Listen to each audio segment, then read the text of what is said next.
বাংলাদেশে ঘুরে যাওয়া সেই জার্মান টিকটকার নোয়েল রবিন্সের কথা মনে আছে নিশ্চয়ই।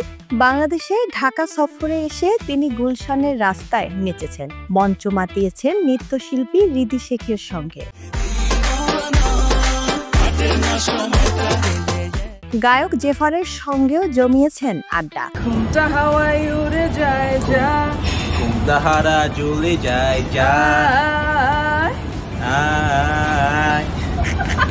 তবে এবার ভারতে গিয়েই পড়লেন চরম বিপাকে, আটক হতে হলো ভারতীয় পুলিশের হাতে।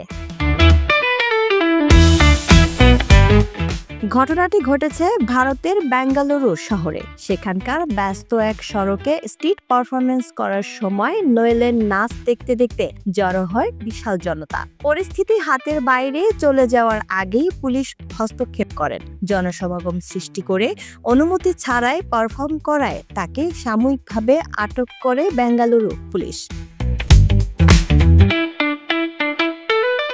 ভারতীয় জনপ্রিয় সংবাদ মাধ্যম হিন্দুস্তান টাইমসের তথ্য অনুযায়ী গত ৩০ জুলাই বুধবার মাত্র ১৫ মিনিটের জন্য থানায় রাখা হয় নোয়েলকে।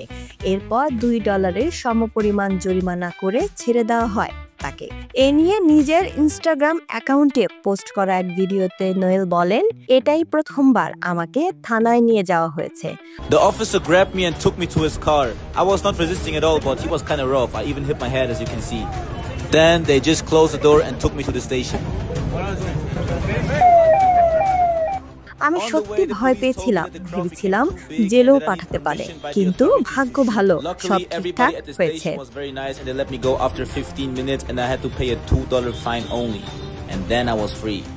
অন্যদিকে একই দিনে বেঙ্গালুরুর রাস্তায় পারফর্ম করতে গিয়ে আটক হন আরেক জার্মান কন্টেন্ট ক্রিয়েটর ইউনুস জারো। তিনি এবং নোয়েল দুজনই অনুমতি ছাড়াই জনসমাগম তৈরি করেন। এ কারণেই পুলিশের এ পদক্ষেপ। ভারতে এমনটি প্রথমবার ঘটল বিষয়টি এমন নয়। এর আগেও বিখ্যাত ব্রিটিশ গায়ক এড শিরানকেও একবার স্ট্রিট পারফরমেন্স থামিয়ে দিতে হয়েছিল পুলিশের হস্তক্ষেপে। শিল্পী মন চায় যেখানে সেখানেই নাচবে, গাইবে। তবে নিয়ম তো আর উপেক্ষা করা যায় না। মনে রাখা প্রয়োজন, বিশ্বজুড়ে তোমার জনপ্রিয়তা আকাশচুম্বী হলেও আইন সবার জন্য সমান।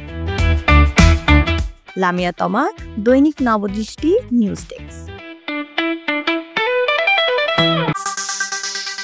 দৈনিক নবদৃষ্টি, জাগো বাংলাদেশ নতুন রূপে।